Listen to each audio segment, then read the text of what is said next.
금요일 날 밤에는 우리 손자 찰리도 그 할아버지한테 전화가 와서 지금 우크라이나 전쟁이 무슨 전쟁인가 물어왔다라는 것입니다. 어떤 사람들은 이 전쟁이 뭐 곡과 마곡의 전쟁이 될 것인가, 또 뭐 그렇게 설교하는 목사님도 계시고, 그런데 이제 저도 이게 딱 전쟁이 터졌을 때 기도했을 때 그건 아니다라는 감동을 받았어요. 곡과 마곡의 전쟁은 아직 아니다.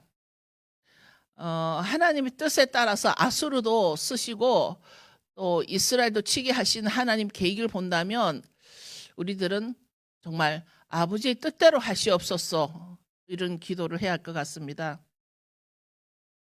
기도할 때 정말 전쟁을 빨리 끝내어 무고한 피들을 흘리지 않게 하여 주옵시고, 우리가 간청을 하지만 아버지의 뜻을 이루소서, 이런 기도를 하면 될 것 같습니다. 근데 요즘 한국에서 들어온 그 어떤 글들 가운데 타 종교 사람들이 기독교인을 바라볼 때 기독교인들은 타 종교인들을 죄인 취급을 한다라는 것입니다. 그래서 더 혐오감을 느끼고 더 기독교인이 되기 싫다라는 타 종교의 사람들의 글을 제가 읽었습니다. 기독교인들은 예수를 안 믿으면 죄인이라고 그래서 죄인 취급을 하는 거죠. 근데 죄에 대하여 과연 누가 다룰 것인가? 죄에 대하여 하나님이 다루실 것이지 우리가 다른 사람을 죄인 취급할 자격이 있나요? 우리는 다른 사람을 죄인 취급할 자격이 없어요. 우린 그걸 알아야 하는데, 어떤 사람의 가르침에 이런 가르침이 있죠. 예수님은 율법을 폐하셨다고 가르치시죠. 되게 일반적인 가르침이죠. 만약에 그 말이 사실이라면 율법이 없어졌으면 뭐도 없어져요? 죄도 없어져요. 율법이 없어졌으면 죄도 없어지는 것입니다. 그러니까 죄가 없어졌으면 당연히 죄인도 없어지는 것이고, 그런데도 교회를 안 다니는 사람을 죄인 취급하는 것은 좀 잘못된 가르침이지 않나 하는 생각을 합니다. 따져 들어가면 실제로 우리 그 기독교인들 가운데 앞뒤 말이 안 맞는 걸 강요하는 사람들이 덜어 있죠.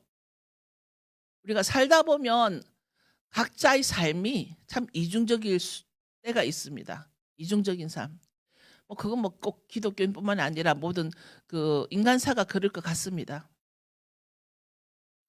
교회 다니는 목적을 어디에 두고 있는지 참 궁금할 때가 많죠. 어떤 사람을 보면 저 사람 왜 교회를 다닐까? 어떤 사람을 보면 정말 교회 다니는 목적이 무엇일까? 궁금증을 일으키는 사람들이 있습니다. 근데 본래 하나님은 이 땅을 설계하실 때 인간이라는 것을 만들으셨어. 그 인간이란 걸, 즉 아담을 만드신 거죠. 아담을 만들어서 그 아담이 인간이 되게 하고 그 인간을 복을 주어서 풍성하게 다스리고 싶으셨던 하나님의 본성이에요. 하나님은 정말 우리가 복을 받아 풍성하고 영원하게 살 수 있는 낙원에 살 수 있도록 그게 하나님의 본래 계획이었어요. 그죠? 죄라는 게 전에는. 요즘 제가 그 아브라함 헤세의 책을 읽고 있는데, 아브라함 헤세의 책에서 이런 말이 있었습니다. 참 말씀 하나하나가 참 귀한 말씀이었는데요. 하나님께서 인간을 창조하실 때 그 인간 창조할 일을 맡은 천사들이 서로 갈라섰다라는 거죠. 근데 한쪽에는 아담을 창조하셔야 합니다. 그러니까 한 천사 그룹은. 또 한 그룹은 다른 쪽에서는 하나님 아담을 창조하면 안 됩니다 하고 이렇게 두 천사 그룹이 다투었다 그래요. 그러면서 그 다툰 그룹이, 한 그룹은 자비와 진실이 서로 충돌하고 또 한 그룹에서는 정의와 평화가 맞부딪힌다라는 말이 그래서 생겼다라는 것입니다.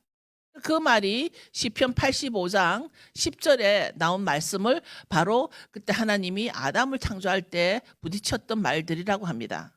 사랑과 진리가 서로 만나고 의로움과 평화가 포옹할 것입니다. 시편의 말씀을 이렇게 인용을 했더군요. 우리가 진리라는 단어를 참 많이 쓰죠. 진리라는 단어. 참 쉽게 씁니다. 저도 진리란 단어를 많이 쓰고 쉽게 씁니다. 누구나 사용하는 말이 진리라는 말인 것 같습니다. 특히 아주 인본적이고 이기적인 사람일수록 자기가 하는 것은 다 진리라고 생각하는 사람이 많습니다. 그런데 역시 이 랍비 헤세의 말에 의하면 진리는 인간의 손이 미치지 못하는 곳에 뒀다. 하나님이. 진리는, 진짜 진리는 인간의 손이 미치지 못하는 곳에 위치해 있다. 진리는 더 깊은 곳에 숨겨져 있다라는 것입니다. 깊은 진리는, 정말 그 뜻이 심오하고 더 깊은 진리는 아주 더 깊은 우물에 감춰져 있다라고 이 랍비들은 얘기를 하고 있습니다.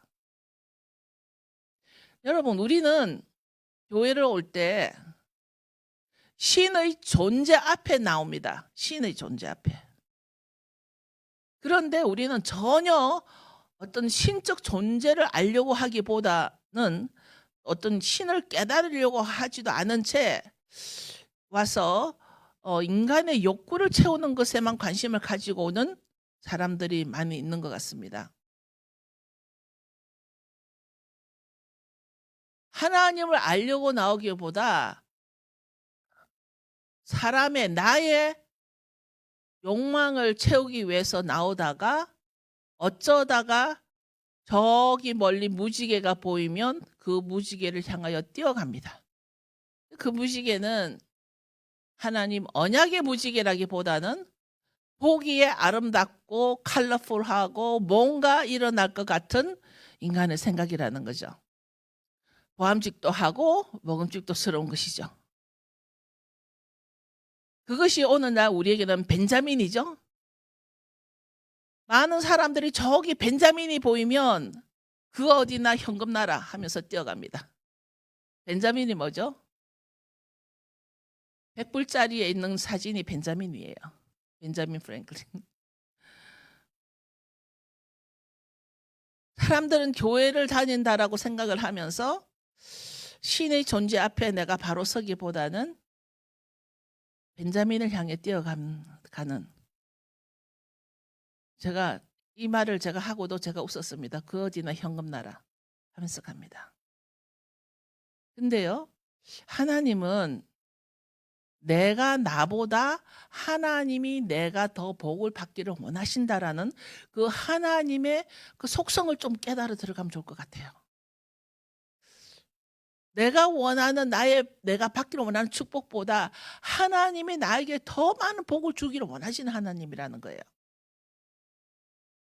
그런데 하나님은 인간이 아니고 신이시라 아무에게나 그 신령한 하늘의 복을 줄 수가 없기 때문에 우리들이 오늘 이런 모습이라는 겁니다. 성경을 읽어보면 또 이렇게 나오죠. 하나님을 본 자가 아무도 없다. 정말 하나님을 본 자가 아무도 없다고 해서 정말 우리는 하나님은 존재는 하시는데 우리들로부터 아주 꽁꽁 숨어 계시는 건가? 하나님이 우리들로부터 꽁꽁 숨어 계시는가? 숨어 계신 그 하나님을 알 수 있는 방법이 뭔가? 여러분, 하나님을 참 만나기를 원하고 하나님의 그 복을 내가 다 받기를 원하고 정말 알기를 원하는데 하나님은 마치 꽁꽁 숨어 계신 하나님 같을 때가 있습니다. 그런데 어떻게 내가 하나님의 존재를 알 수가 있나? 내가 어떻게 신이라는 존재를 알 수가 있나? 그것은 내가 존재하고 있다라는 것 자체만으로 우리는 하나님이 계시다라는 걸 알 수 있다라는 것입니다. 내가 존재하기 위해서는 엄청난 것이 필요하다는 얘기입니다. 나는 숨을 쉬어야 됩니다. 24시간. 그럼 나는 공기가 필요하고 공기 속에 산소가 필요합니다. 내가 필요로 하고 있는 이 산소를 돈으로 주고 사야 된다라면 내 일평생 얼마나 많은 돈을 지불해야겠습니까? 나는 24시간 그 공기 속에서 엄청난 양의 산소가 필요할 뿐더러 내가 존재를 하려면 나는 태양빛도 필요합니다. 그 몇 광년이나 되는 그 태양의 빛을 어떻게 내가 가지고 올 수가 있습니까?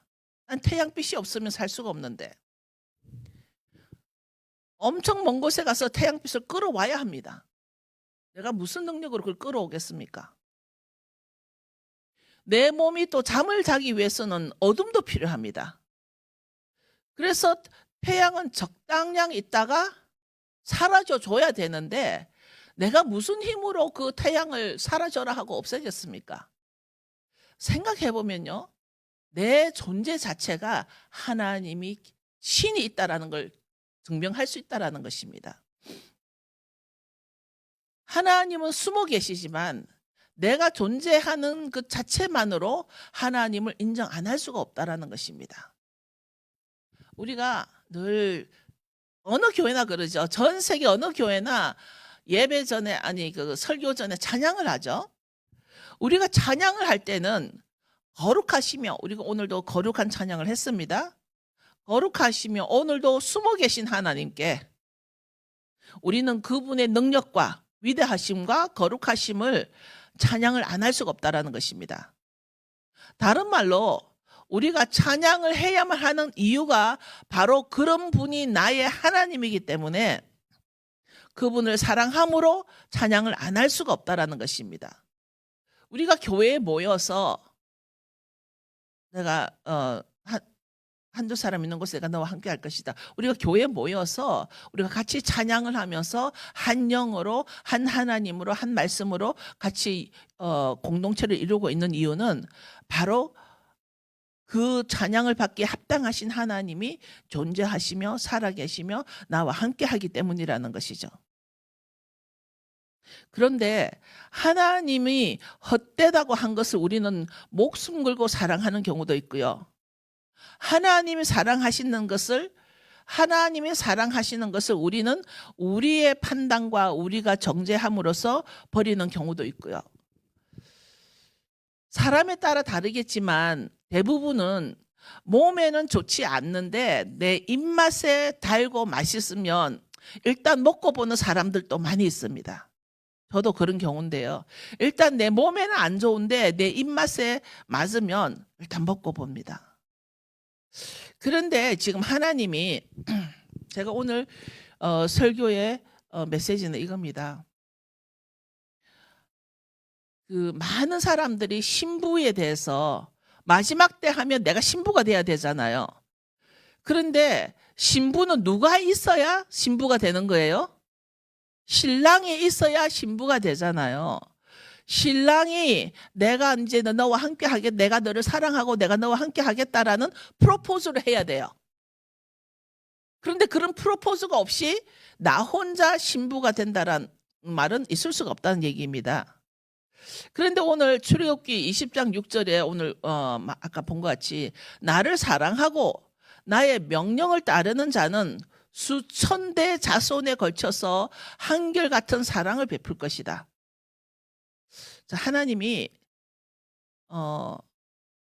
주신 이 언약이 내가 하나님을 사랑하고 하나님의 명령을 따르면 나의 수천 대, 나 때문에 나의 수천 대에 걸쳐서 한결같은 하나님의 사랑을 베풀 것이다.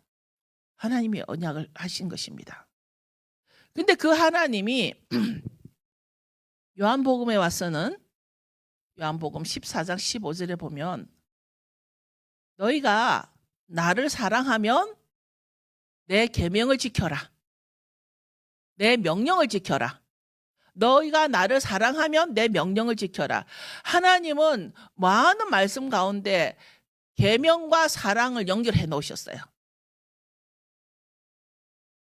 신부의 개념도 신랑의 사랑과 연결이 돼 있죠. 요한복음 14장 23절을 보면 나를 사랑하는 사람이라면 나의 교훈을 지킬 것이다. 내 아버지께서 그를 사랑하실 것이다. 우리가 그 사람에게 와서 함께 있을 것이다. 저는 이 말씀을 신랑의 프로포즈로 보고 있습니다. 신랑이 신부를 향한 프로포즈를 보고 있습니다. 뭐죠? 나를 사랑하는 사람이면, 예수님을 사랑하는 사람이라면 나의 명령을 지킬 것이다. 맞나요? 내 아버지께서 그를 사랑하실 것이다. 우리가 세 번역에는 우리가, 여기도 우리가 복수예요. 우리가 저에게 와서 거처를 저와 함께 하리라. 여러분, 이게 프로포즈 같지 않으세요? 신부를 향한 프로포즈 같지 않으세요? 하나님은 우리에게 아주 복을 주시고 싶어 하셔서 우리가 먼저 하나님을 사랑하고 그분의 말씀을 잘 지키면 내 후손의 천대까지 창조주, 즉 신의 사랑을 한결같이 받을 것이다. 자기 자식 안 좋아하는 사람 있어요? 자기 자식이 어떻게 되든 말든 뭐 상관없는 사람 있어요? 특히 우리 한국 부모들은, 제가 칼 목사님한테 이런 얘기를 늘 해줍니다. 한국 전쟁 때 한국은 너무나 가난했지만 50년 만에 이렇게 일어설 수 있던 이유가 뭐냐? 50년 만에 이렇게 세계 10대 나라로, 강국으로 일어설 수 있는 이유는 엄마들의 희생한 교육 때문이다. 엄마들이 배를 굶어가면서 아이들은 부모 세대보다 잘 살게 하기 위해서 교육을 시킨 결과다. 하나님은 우리의 그 본심을 알고 있는 거죠. 그래서 복을 줄 때는 나만 복을 주는 게 아니라 후손의 천대까지. 여러분, 천대면 도대체 몇 년이라는 얘기입니까? 영원이란 얘기예요. 천대까지 창조주 신의 사랑을 한결같이 받을 것이다. 이렇다 보면 여러분, 우리는 우리의 필요를 가지고 주님 앞에 많이 기도를 합니다. 주님, 필요합니다. 주시옵소서, 주시옵소서. 그런데 실제로 우리는 어떤 기도 제목이 필요 없을 수 있다는 것입니다. 왜냐하면 꽁꽁 숨어 계시는 그 하나님이 우리가 복을 받기를 원하는 분이기 때문에 그분은 우리에게 그분의 말씀으로 우리에게 나타나시는 분이라는 것입니다. 말씀으로. 그분은 꽁꽁 숨어 계시지만 그분이 나타나시는 것은 말씀으로 나타나신다는 것이죠. 요한복음 14장 21절에 다시 보면 내 계명을 가지고 그것을 지키는 사람이 나를 사랑하는 것이다. 그러니까 우리가 주님을 사랑한다고 뭐 많이 고백할 수 있어요. 주님 사랑해요. 주님 사랑해. 저도 뭐 어떨 때는 기도할 때 한 30분을 기도하면서도 뭐 다른 말이 필요 없고 뭐 주님 사랑합니다. 주님 사랑해요. 막 하지만 하나님이 받으시는 사랑은 하나님의 명령을 가지고 그것을 지키는 것을 하나님은 사랑으로 받으시겠다라는 것입니다. 그리고 나를 사랑하는 사람은 내 아버지께 사랑을 받고 나도 그를 사랑하여 그에게 나타낼 것이다. 내가 하나님의 사랑을 받고 하나님이 나에게 나타나게 하시는 그 모든 것의 중심에는 하나님의 말씀을 가지고 사랑하는 자라는 것입니다. 이 명령을 지키는 것은 곧 샤마르라는 단어를 쓰는데요. 명령을 지키는 것. 샤마르란 단어인데 샤마르는 지키다, 보호하다, 소중히 여기다, 또 준수하다이라는 것입니다. 무슨 말이냐면 우리가 하나님의 말씀을 외우는 것도 중요하지만 더 중요한 것은 그 말씀대로 지키는 것이에요.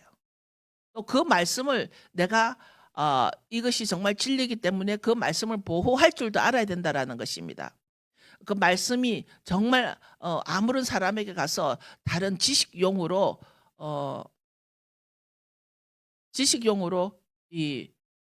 잘못 사용되지 않기를 원하는 것이죠. 그리고 그 말씀을 소중히 여기 한다는 것입니다. 하나님의 명령을, 그러니까 하나님의 명령을 지금 내가 이러니까 괜찮아, 하나님은. 그래서 하나님 말씀을 함부로 내 마음대로 판단하고 내 마음대로 오용을 하고 내 마음대로 지금 나가 이러니까 하나님이 다 아실 거야. 우리 한국 엄마들 기도하는 것은 하나님 다 아실 거야. 그러고 넘어가는 기도 있죠. 난 그같이 불쾌한 기도가 없어요. 하나님은 우리가 이 샤마를 하기를 원하시는데 소중히 여기고 하나님의 말씀을 준수히 여기기를 원하신다는 것입니다.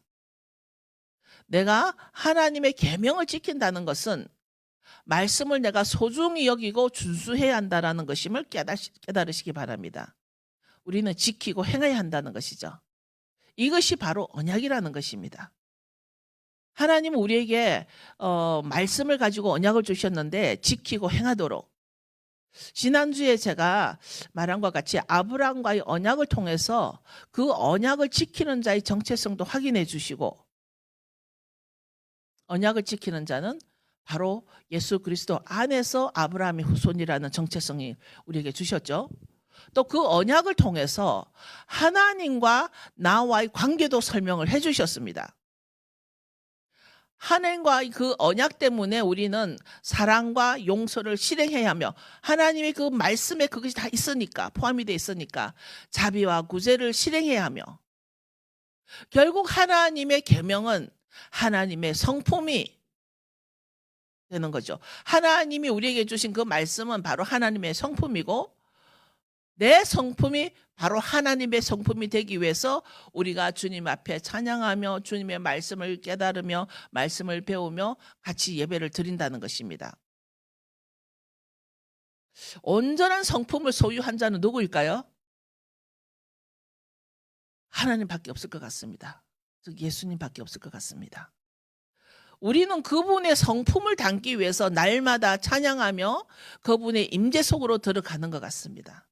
하나님을 느끼려고, 하나님을 만나려고, 하나님과 하나가 되기 위해서 하나님의 그 성품을 담기 위해서, 내가 그런 성품이 되기 위해서 우리는 날마다 찬양하며 기도하며 예배를 합니다. 리더에게는 리더의 성품이 필요한 것 같습니다. 지금 전쟁이 일어나고 있는 그 러시아와 우크라이나 속에서도 하나님의 임재는 존재하죠. 그 임재는, 하나님의 임재는 어떤 상황과 때를 따라 다르게 존재하지 않는 것 같습니다. 저는 가끔 찬양하다가, 우리 여기서도 찬양하다가 성령님의 타칭을 받을 때가 있습니다. 특히 샤bat 예배 때는 더 그렇고요. 근데 그 찬양이 끝나면 또 내가 진행해야 할 일이 있기 때문에 움직여야 합니다. 그러니까 리더는 다른 사람들을 같이 끌고 임재 속으로 들어가야 하기 때문에 리더는 리더의 성품이 있어야 한다는 것입니다. 리더는 리더의 성품이 있어야 한다는 거죠. 나 혼자 들어가서 거기서 머뭇거리서는 안 된다는 거죠. 다른 사람들과 같이 끌고 들어가는 것이 리더입니다. 지금 우크라이나에 젤렌스키 대통령이, 여러분도 다 보셨겠지만 군복을 입고 나오고 있어요. 대통령이지만 완전 무장을 해서 군복을 입고 나오고, 그 전 대통령도 지금 총을 들고 나와서 싸울 준비를 하고 있습니다. 그러니까 생각보다 지금 우크라이나가 준비를 같이 대적을 할 준비를 하고 있으니까 러시아가 조금 놀랬다 그래요. 멈칫했다 그래요. 그런데 이 젤렌스키 대통령이 코미디언 출신이라 그러죠. 그러니까 지금 한국 방송에서는 대통령이 너무 연약해서 이런 전쟁이 일어났다라는 정말 어불성설의 말을 하고 있는 것 같습니다. 그런데 이분은 유대인이에요. 젤렌스키 대통령 유대인이에요. 할아버지 형제가 4명이 있었는데 그중에 3명이 전부 다 그 홀로코스트, 그 대학살 때 죽었고, 한 할아버지가 남은 데서 거기에서 손자로 태어난 사람이 이 젤렌스키라고 합니다. 하나 남은 형제에서 태어난 손자라고 합니다. 여러분, 제가 아까 신부에 대해서 잠시 나눴죠. 다시 말씀드립니다. 이 전쟁이 어떤 전쟁이 될 건, 또 뭐 3차 전쟁으로 가건, 지금 그것이 중요한 것이 아니라 어떤 전쟁이 일어나서 미국에건 한국에건 뭐 어떤 일이 일어나건 이전의 평화는 그렇게 쉽게 오진 않을 것 같습니다. 그런데 이럴 때일수록 정말 내가 신부인가, 이거에 더 초점을 맞춰야 할 때라는 것이죠. 신랑이신 주님이 프로포즈를 해야 내가 신부가 되는데, 신랑 없는 신부는 없죠. 그러니까 신랑이 신부에게 원하는 것은 딱 하나. 샤마르. 샤마르. 하나님의 말씀을 지키고 보존하고 행하고 거룩히 여기며 구별하는 그 말씀을 지키는 자가 비로소 신부라는 말씀을 요한복음 14장에서 계속 말씀을 하고 계시다는 것입니다. 너가 나를 사랑하면 내 계명을 지키고 그러면 내 아버지가 너를 사랑할 것이고 우리가 너에게 나타날 것이다. 결혼식을 하러 갔는데 신부가 나타났는데 신랑이 없어. 그럼 그 결혼식 되나요? 결혼식이 이루어지지 않을 신부가 많다라는 것입니다. 하나님의 말씀을 지키고 보존하고 행하고 소중히 여겨야 한다. 그러면 내가 너에게 나타날 것이고 그러면 내가 너와 함께 할 것이다. 이 언약을 주셨습니다. 이게 프로포즈라고 봅니다. 저는 가끔 샤bat 예배를 마치고 이제 늦은 밤에 운전하다 보면 아무도 없는데 빨간불에 서서 기다릴 때가 있습니다. 이제 오래된 습관으로 신호등 앞에서 기다리고 서 있는데 신호등을 철저히 지키고 있는 저를 생각해 봅니다. 아마도 오랫동안 배겨져 있는 습관이겠죠. 제가 이런 생각을 한 적이 있습니다. 내가 하나님의 말씀을 교통 신호등 지키듯이 철저히 순종하고 지키고 행한다면 나는 정말 하나님의 신부가 될 것인데 우리는 일상 우리 생활에서 늘 운전하고 다니잖아요. 교통 신호등보다도 하나님의 계명을 안 지킬 때가 있다는 얘기입니다.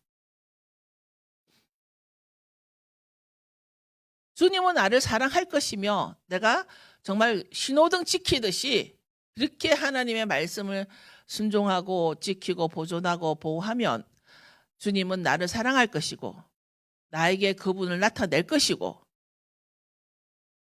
나와 함께 할 것이라는 것입니다. 이것이 신랑의 프로포즈라는 것입니다. 예수님께서 이렇게 말씀하셨죠.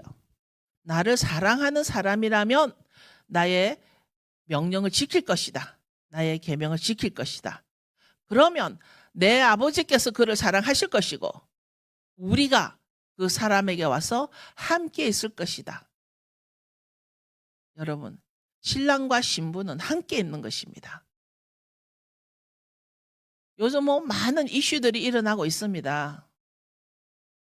여러 가지 일어나고 있는 이슈 가운데 정말 내가 이 예수님이 가리키시는 그 명령을 지키지도 않으면서 그 말씀을 함부로 이해하고 마음대로 해석하고 그래서 제가 또 이렇게 책을 통해서 깨달은 것이 뭐냐면 가장 위험한 사람이 토라를 혼자 공부하는 자.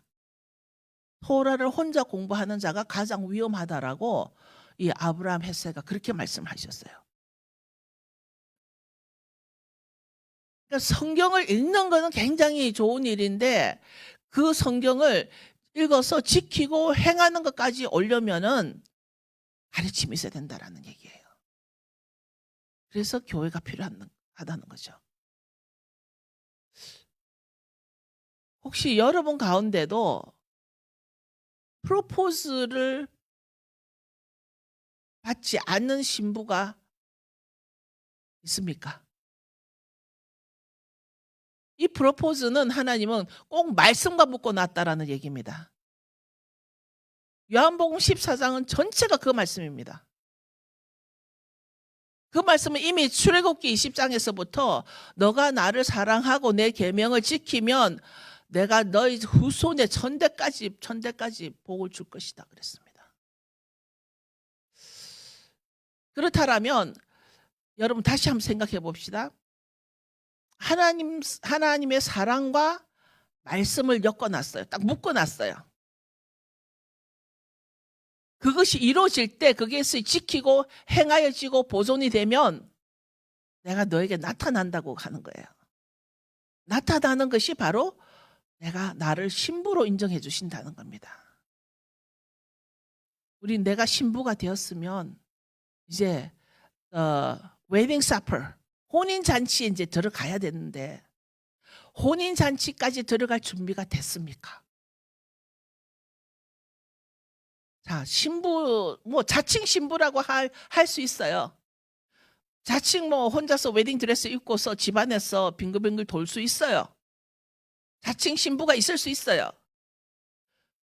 웨딩 드레스를 입고 난 그다음에는 뭐죠? 웨딩 사퍼, 혼인 잔치에 들어가야 돼요. 신랑 없는 혼인 잔치는 없다는 겁니다. 우리가 좀 더 깨어나야 할 부분이 뭐냐면 하나님의 그 창세기에서부터 계시록까지 있는 그 모든 말씀이 성취되어야 될 것이고 우리는 지켜야 되고 우리는 행해야 되고 우리는 그 말씀을 보존시켜야 한다는 것입니다. 그 말씀을 그 샤미르로 가장 보존을 잘한 민족이 바로 누구죠? 유대인들인 거예요.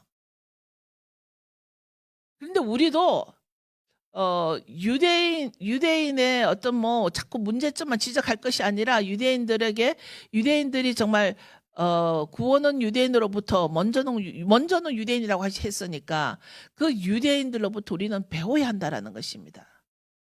그래서 제가 어저께 라비 샤울이 우리 교회 와서 좀 내가 터트린 그 이슈를 좀 확정을 해달라. 그래서 내가 자기에게 한 2주만 시간을 주면 자기가 모든 증거를 수집해서 하겠다고 그랬습니다.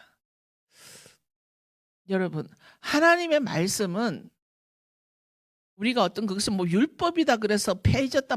지금은 이제 그런 어리석은 말을 할 때가 아니라는 얘기예요. 그건 앞뒤 말이 안 맞기 때문이라는 얘기예요. 출애굽기에서부터 계속 예수님이 네가 이 말씀을 지키고 행할 때 내가 너의 신랑이 되겠다라는 겁니다.